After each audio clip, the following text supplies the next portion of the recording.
Bonjour tout le monde, c'est Timalo. Aujourd'hui on se retrouve pour une nouvelle vidéo drone FPV et on va tester des hélices de 5 pouces imprimées en 3D. A la base je vous avais prévu un timelapse de l'impression de ces hélices. J'avais acheté tout le matos pour, sauf que j'avais déjà fait justement une impression de ces hélices avant qui s'est bien déroulée. Tous mes essais d'après ont foiré. Est-ce que c'était une malédiction qui voulait que je ne fasse pas de timelapse? Je sais pas, mais en tout cas il n'y en aura pas pour cette vidéo. Avant que la vidéo commence, je vous invite à vérifier si vous êtes abonné et si vous avez liké la vidéo. Bonne vidéo à vous. Donc on se retrouve ici sur un terrain, donc j'ai un peu galéré à trouver un champ parce qu'évidemment les beaux jours reviennent, du coup les gens prennent d'assaut les parcs et évidemment vu que je tourne cette vidéo en semaine, les gens travaillent dans les champs. Comme vous pouvez le voir, j'ai investi dans un nouveau micro, j'espère que la qualité sera meilleure pour vous. J'essaye toujours de faire au mieux pour améliorer la qualité de mes vidéos, j'espère que ça vous plaira. Du coup j'ai amené les hélices de 5 pouces imprimées en 3D, le drone 5 pouces, et il y a aussi des hélices normales, pas imprimées en 3D, celle-ci, pour tester le comportement du drone en vol avant tout. Parce qu'évidemment, si mon drone a un problème et que je m'en rends pas compte, je vais critiquer les hélices alors que ça ne viendra pas d'elle. Je vais commencer par les hélices de chez HQ Props, les hélices classiques. Pour rappel, les hélices, on met toujours, vous le voyez ici, enfin je sais pas. Bon, je vous coupe rapidement dans la vidéo parce que globalement, j'explique comment on installe des hélices alors qu'il y a des tutos qui existent déjà et qui sont bien mieux que mes explications. Je vous conseille notamment celui-ci de chez WeAreFPV. Cliquez sur le petit en haut à droite pour avoir plus d'informations à son propos. Donc évidemment pour aujourd'hui, vu que je suis pas du tout sûr de la fiabilité de mes hélices, on va filmer avec le O3 du drone parce que je suis pas du tout sûr de pouvoir mettre la GoPro dessus avec confiance. Alors comme j'ai pas pris de trépied avec moi, par contre je vais pas pouvoir me filmer pendant le vol, mais vu que j'ai le micro, je vais tout synchroniser avec le vol du drone et vous aurez toutes les images avec mes commentaires et ressentis par-dessus. Donc maintenant que je suis tout équipé, j'ai ma radio, mon masque, je vais pouvoir brancher une lipo sur le drone et faire le premier vol. Donc avec les HQ Props Etix S5. Donc je vais pouvoir faire mon premier vol avec les HQ Props Etix S5.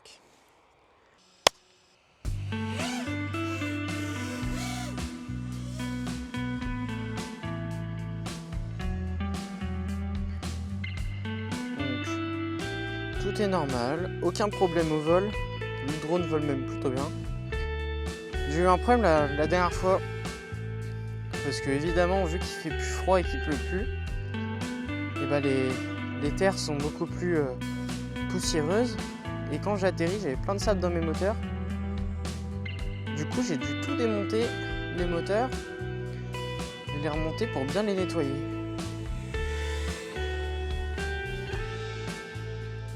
Ah, c'est cool, ça vole bien. Hop, si on se rapproche un peu du sol. Hop là, j'ai touché.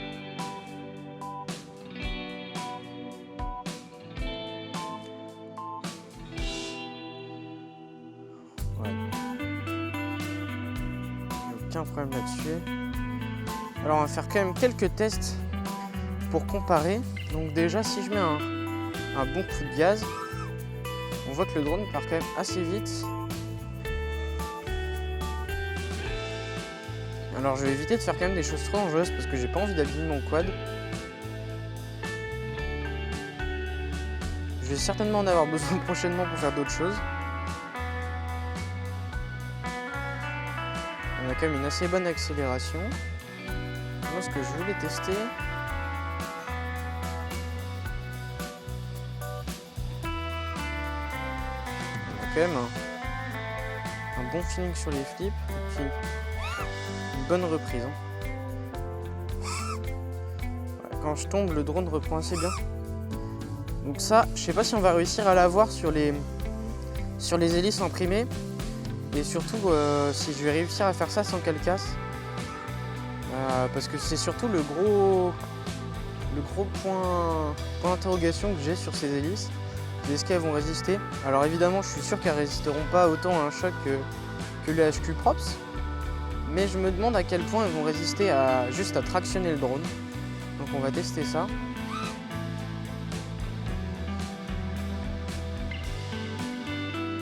Je sais pas si au micro vous entendez les coups de gaz que je mets avec le drone.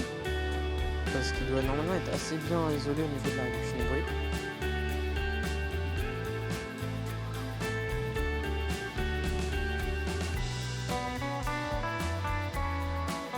Je vais finir cette lipo quand même. Et puis après je vais installer les autres hélices. Alors en tout j'ai pris 4 lipos parce que je me suis dit que j'allais pas avoir besoin de plus. toute façon, si les hélices blanches cassent, je volerai avec le HQ Props, histoire de finir mes dispos.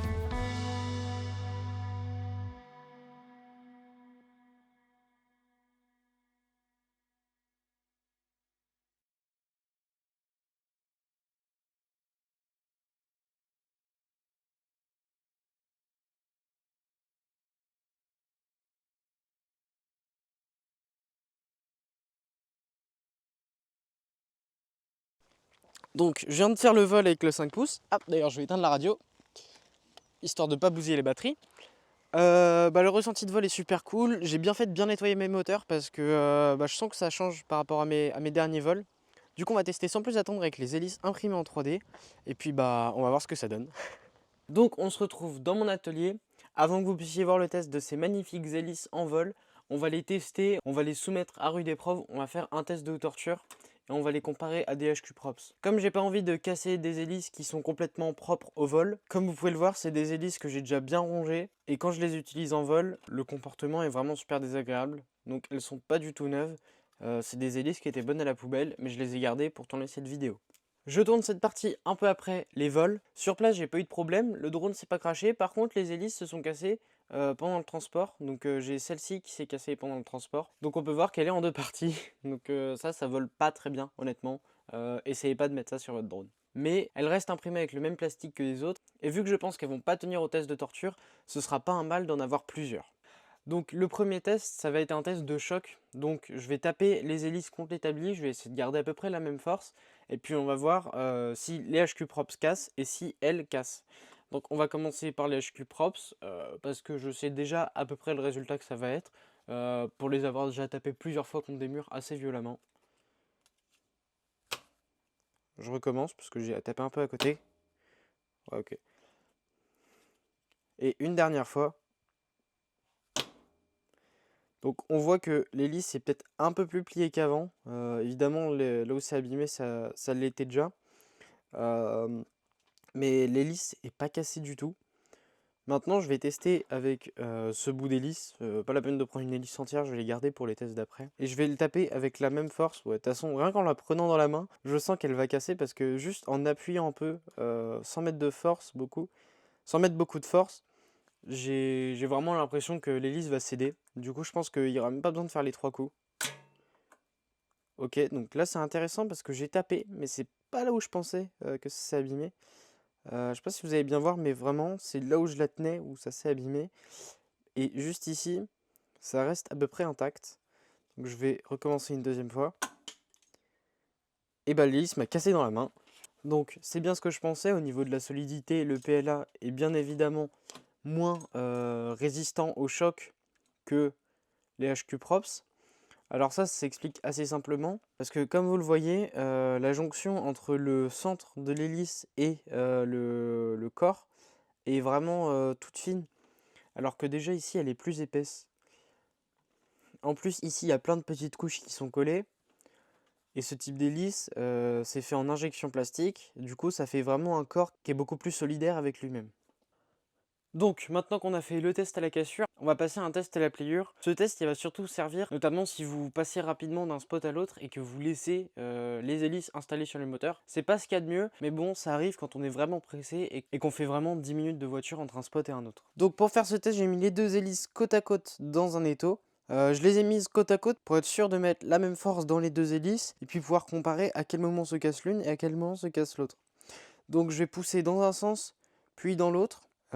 Pour savoir déjà la résistance premièrement à la pliure directe et puis après à la pliure dans l'autre sens parce que c'est là où ça crée vraiment des points de fragilité. Donc je commence dans le premier sens.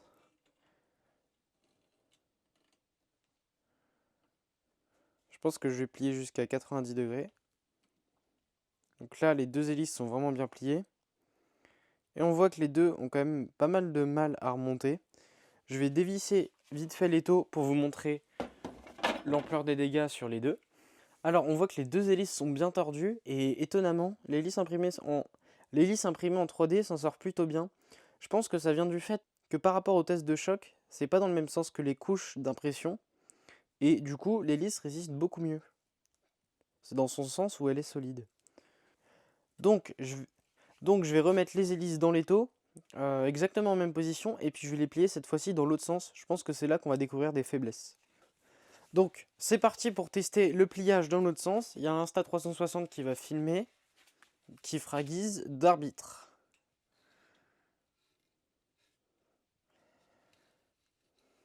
Je vais faire pareil et plier à 90 degrés.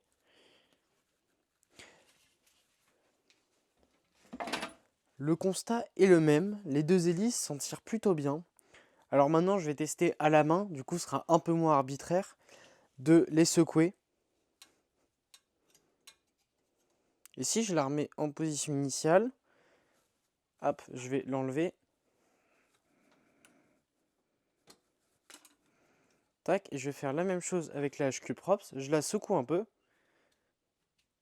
Et je la remets en position initiale. Et puis on va comparer les deux. Donc on a sous les yeux les deux hélices qui ont été pliées. Alors sur la HQ Props, on remarque, mais c'est très très léger, une petite pliure ici. Mais une fois remise en position initiale, je pense que ça va pas vraiment changer la physique en vol. Parce que c'est vraiment très très léger. Et puis je pense que ça n'a pas vraiment affecté à la fragilité de l'hélice. Et la HQ Props, c'est vraiment à peu près le même constat. Je dirais même qu'elle est peut-être un peu plus déformée, parce qu'elle garde peut-être un peu plus la forme qu'on lui a donnée. Alors pour le coup, ça peut être un avantage comme un inconvénient, parce qu'elle est plus difficile à déformer que la blanche imprimée en 3D. Par contre, une fois qu'elle est déformée, c'est plus difficile de la remettre. Elle revient moins toute seule en position initiale. Donc mes deux hélices sont placées côte à côte. J'ai vraiment fait en sorte de les mettre à la même hauteur. On s'en rend pas bien compte sur la vidéo, mais les deux sont bien à la même hauteur. Il y a la caméra 360 juste ici pour filmer. Et puis bah let's go.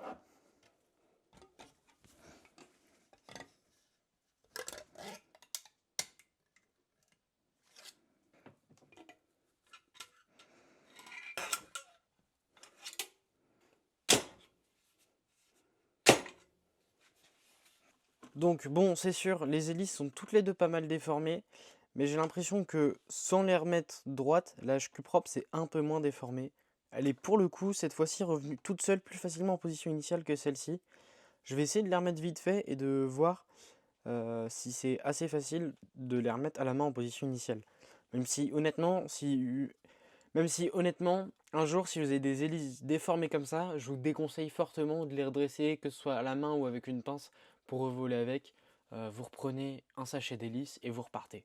En dressant les hélices, pour les deux j'ai à peu près réussi. Par contre, sur l'hélice blanche imprimée en 3D, on se rend compte qu'il y a vraiment une faiblesse au niveau de la jonction. On voit que j'ai juste à bouger un peu. Et puis vraiment l'hélice se pète. Vous allez voir ce que ça implique en test en vol. Ça fait que c'est vraiment pas solide et que le drone a vraiment du mal à décoller. Donc on voit que assez rapidement en fait toutes les pales sont enlevées. Alors que si je fais le même test avec la HQ Props, le même constat, déjà j'arrive pas à la plier, pareil. Déjà j'arrive pas à la plier, il faut que je la prenne plus loin parce que là c'est vraiment assez solide. Et puis l'hélice va plier. Vous voyez que j'arrive à la plier, mais elle va pas casser. Et ça en vol, c'est quand même une sécurité qui est assez intéressante. Donc je vous laisse, moi j'en ai fini pour les tests dans l'atelier. Je vous renvoie avec l'autre Malo, le pilote FPV, pour admirer ce magnifique test en vol. Alors déjà, le tout premier constat, c'est qu'au serrage des hélices, on est beaucoup moins confiant. Même s'il faut, on ose beaucoup moins serrer parce qu'on a peur d'abîmer les hélices en s'appuyant dessus. On voit qu'elles sont beaucoup plus flexibles. Donc les hélices sont fixées, je change la lipo, je remets mon masque et ma radio, et puis on peut voler. Et puis on part pour le deuxième vol. Alors autre truc que je remarque, c'est très bizarre, ça m'a jamais fait ça, mais je pense que ça doit être dû à l'inclinaison des pales des hélices qui est différent. Et du coup quand les moteurs tournent à l'arrêt, le drone il fait ça. Du coup c'est très bizarre, je vais quand même essayer de voler, mais je pense que ça va s'annoncer compliqué. On va voir ce que ça donne. Je vais essayer de faire de mon mieux pour synchroniser le micro avec l'enregistrement, je sais pas ce que ça va donner. Alors, débrief très rapide. Je crois que le test ne va pas aller plus loin pour ça. Alors voilà, c'est-à-dire que je vais débrancher la lipo pour vous montrer, mais voilà, j'ai une hélice qui est complètement arrachée. Autant vous dire que c'était pas normal. Donc ça confirme ce que je pensais sur la solidité de ces hélices. Donc pour répondre à la question qu'on se posait en début de vidéo, voler avec des hélices imprimées en 3D, ça fait quoi? Et bah ça ne vole pas, tout simplement. Donc le débrief aura été assez rapide à trouver, il n'y aura pas eu besoin de faire des tests plus poussés en l'air. Et par contre du coup je ne sais pas du tout où est parti le bout d'hélice, mais c'est d'ailleurs assez étonnant parce qu'il y a les 3 pales qui se sont barrées. Je me suis dit que ça pourrait casser une pale, voilà, mais les 3 à la fois honnêtement je m'y attendais pas du tout, donc on a bien fait de faire le test parce que je trouve ça du coup assez surprenant. Bon, je pense que ma conclusion, elle va être très rapide. Vous avez déjà dû vous la faire à la maison. Parce que quand on voit une hélice qui casse aussi simplement de ça, on se rend vite compte que c'est pas une bonne idée de les imprimer en 3D. Moi, ce que je vous conseille, c'est de les acheter, ce sera toujours plus sûr. Donc pour finir cette vidéo, je vous demande de vous abonner, liker, éventuellement lâcher un commentaire, et passer faire un tour sur mon Instagram, c'est gratuit. Ciao, c'était Malo.